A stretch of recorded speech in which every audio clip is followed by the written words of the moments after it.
आपने भी नोटिस किया होगा कि जब भी मार्केट में कोई नया ट्रेंड आता है, कोई नई रेवोल्यूशन होती है या फिर कोई नई टेक्नोलॉजी आती है तो मोस्ट ऑफ द टाइम्स यानी अधिकतर समय वो वेस्टर्न देशों के बाद ही भारत और एशियन देशों तक पहुंचती है और लास्ट में जाकर कहीं अफ्रीका पहुंचती है। उदाहरण के लिए अमेजॉन, फ्लिपकार्ट जैसे ई कॉमर्स प्लेटफॉर्म्स को ही ले लो जिनके ऊपर हम शॉपिंग करते हैं, पेपाल, पेटीएम प्लेटफॉर्म्स को ही ले लो। लेकिन एक चीज में भारत अब विश्व गुरु बनने जा रहा है और वो है डिजिटल ट्रांजैक्शंस, जो कि इस समय भारत दुनिया भर को सिखा रहा है कि कैसे की जाए। पैसे के लेन देन को लेकर हर कोई चिंतित रहता है, आम नागरिक से लेकर बैंक्स और बैंक से लेकर सरकारें, सभी को अपनी आमदनी और रेवेन्यू की चिंता रहती है। और जिस तरीके से ऑनलाइन फ्रॉड्स आज की डेट में इंटरनेट के ऊपर हो रहे हैं, उसकी वजह से न सिर्फ भारत में बल्कि दुनिया भर में लोग डिजिटल ट्रांजैक्शन से दूर रहना पसंद करते हैं। लेकिन भारत के यूपीआई पेमेंट सिस्टम ने डिजिटल पेमेंट्स को रेवोल्यूशनलाइज कर दिया है। यूपीआई से पेमेंट करना इतना फास्ट, सिक्योर और सेफ है कि दुनिया का कोई भी पेमेंट मैकेनिज्म इसको टक्कर ही नहीं दे सकता है। यूपीआई को इंट्रोड्यूस करने के बाद से ही डिजिटल पेमेंट्स के मामले में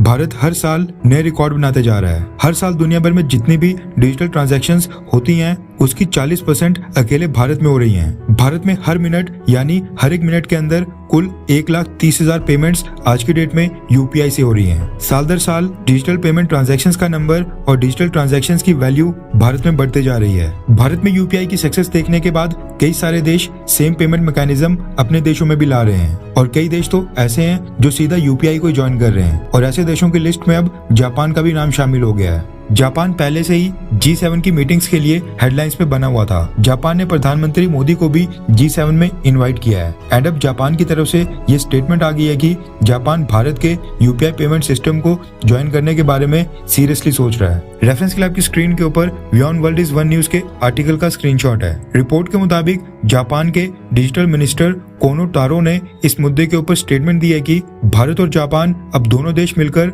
आपस में डिजिटल कॉर्पोरेशन को और मजबूत करने के ऊपर काम कर रहे हैं। क्रॉस बॉर्डर डेटा फ्लो के लिए G7 के देश एक नया फ्रेमवर्क ला रहे हैं और जापान चाहता है कि भारत को उसमें जोड़ा जाए, यानी जापान भारत को उसमें जोड़ना चाहता है। यूपीआई की तारीफ करते हुए कोनो तारो ने यह भी कहा कि यूपीआई को क्रॉस बॉर्डर पेमेंट्स यानी एक देश से दूसरे देश में पेमेंट करने के लिए स्टैंडर्डाइज कर लेना चाहिए, यानी ये क्रॉस बॉर्डर पेमेंट्स के लिए एक स्टैंडर्ड भी बन सकता है। इससे दुनिया के अलग अलग देशों की सरकारों के बीच इंटरऑपरेबिलिटी भी बढ़ेगी। हम यूपीआई को ज्वाइन करने के बारे में सीरियसली यानी गंभीरता से सोच विचार कर रहे हैं। उन्होंने आगे कहा कि हम यूपीआई को ज्वाइन करने के बारे में सीरियसली यानी गंभीरता से सोच विचार कर रहे हैं। अब आप खुद ही सोचिए कि जापान, सिंगापुर और फ्रांस जैसे ये जो डेवलप्ड देश भारत के यूपीआई में इंटरेस्ट दिखा रहे हैं, ऐसा इसलिए हो रहा है क्योंकि यूपीआई के बलबूते पर ही वर्ल्ड वाइड डिजिटल ट्रांजैक्शंस में अकेले भारत का शेयर 40 से 42% तक हो गया है। भारत में डिजिटल ट्रांजैक्शंस की ग्रोथ का एक ही रीजन है और वो है यूपीआई पेमेंट्स, जिसको भारत के लोग बहुत ही तेजी से अडॉप्ट कर रहे हैं क्योंकि ये बहुत ही सेफ है